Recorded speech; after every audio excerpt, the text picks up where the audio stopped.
VD. Satheesan Kerala മുഖ്യമന്ത്രിയായതിന്റെ ആഘോഷം അങ്ങ് ഗൾഫിലും തുടരുകയാണ്. നൂറുകണക്കിന് പ്രവാസികളാണ് ആഘോഷത്തിൽ പങ്കെടുക്കുന്നത്. 10 വർഷത്തെ ഇടവേളയ്ക്ക് ശേഷം കേരളത്തിൽ UDF അധികാരത്തിൽ എത്തിയതിന്റെ ഒരു കോൺഗ്രസ് മുഖ്യമന്ത്രി അധികാരത്തിൽ എത്തിയതിന്റെ ആഘോഷമാണ് ദുബായിൽ ഈ കാണുന്നത്. UAE ഇൻകാസ് കേന്ദ്ര കമ്മിറ്റി നടത്തുന്ന ആഘോഷമാണ്. ഇതുപോലെ തന്നെയാണ് എല്ലായിടത്തും ആഘോഷ പരിപാടികൾ നടക്കുന്നത്. UAE മാത്രമല്ല, മറ്റ് ഒമാൻ, അതോടൊപ്പം തന്നെ സൗദി അറേബ്യ അടക്കമുള്ള എല്ലാ ഗൾഫ് രാജ്യങ്ങളിലും ഇതുപോലെ ആഘോഷം തുടരുകയാണ്. കേക്ക് മുറിച്ചും പാട്ടുപാടിയും നൃത്തം ചെയ്തുമൊക്കെയാണ് ആഘോഷം. ഇൻകാസ് കേന്ദ്ര കമ്മിറ്റി ദുബായിൽ നടത്തുന്ന ആഘോഷ പരിപാടികളാണ് കേക്ക് മുറിച്ച് ഇതുപോലെ നടക്കുന്നത്. അതോടൊപ്പം തന്നെയാണ് മറ്റിടങ്ങളിലുമൊക്കെ നടക്കുന്ന ആഘോഷം. ദുബായ് സംസ്ഥാന കമ്മിറ്റിയുടെ, ദേശീയ കമ്മിറ്റിയുടെ നേതൃത്വത്തിലൊക്കെ ആഘോഷം നടക്കുന്നുണ്ടായിരുന്നു.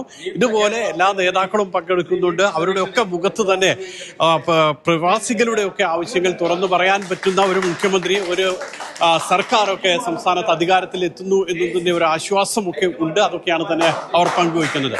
UDF ഒറ്റക്കെട്ടായാണ് ആഘോഷ പരിപാടികൾ ഒരുക്കിയിട്ടുള്ളത്. ഇതുവരെ ഉണ്ടായിരുന്ന അവസരങ്ങളൊക്കെ മാറി ഇനി ഒരുമിച്ചുള്ള ആഘോഷം എന്നുള്ളവരാണ് UDF നേതാക്കൾ എല്ലാവരും തന്നെ പറയുന്നത്. വലിയ സന്തോഷം ഉണ്ടാവുക. തീർച്ചയായും എന്തെന്നില്ലാത്ത സന്തോഷമാണ്. സത്യത്തിൽ ഈ തീരുമാനം ഹൈക്കമാൻഡ് പ്രഖ്യാപിച്ചതിൽ ഗൾഫ് മലയാളികൾ, വിശിഷ്യ UAE മലയാളികൾ, ഓരോ കോൺഗ്രസ് പ്രവർത്തകരും UDFന്റെ പ്രവർത്തകരും, കോൺഗ്രസിനെ സ്നേഹിക്കുന്നവരും UDFനെ സ്നേഹിക്കുന്നവരും, മതനിരപേക്ഷവാദികളും മതേതരത്വത്തിൽ അടിയുറച്ചു നിൽക്കുന്ന ഇന്ത്യയിലെ, കേരളത്തിലെ മുഴുവൻ മലയാളികളും സന്തോഷത്തിന്റെ പാരമ്യത്തിലാണ് നിൽക്കുന്നത്. ഇതാണ് സന്തോഷത്തിന്റെ പാരമ്യം. അതെ, ഉറപ്പായിട്ടും അർഹതയ്ക്കുള്ള അംഗീകാരം. നിലപാടിന്റെ രാജകുമാരൻ പ്രിയപ്പെട്ട VDക്ക് എല്ലാവിധ ആശംസകളും നേരുന്നു. പ്രവാസികളുടെ ആഗ്രഹങ്ങളും പ്രവാസികളുടെ ആവശ്യങ്ങളും ഒക്കെ അംഗീകരിക്കുന്നുള്ള പ്രതീക്ഷയുണ്ടോ?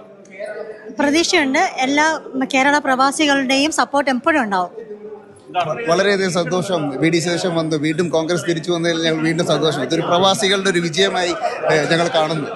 നാട്ടിൽ പോയി വോട്ട് ചെയ്ത നിരവധി പ്രവാസികളുണ്ട്. അവർക്കൊക്കെ തന്നെ ഈ ഒരു നിമിഷം ഒരിക്കലും മറക്കാൻ കഴിയില്ല. ദുബായിൽ നിന്നും മുഷീർ കൊടിയിലൊപ്പം സുരേഷ് ഒളിമുറ്റം, മാതൃഭൂമി.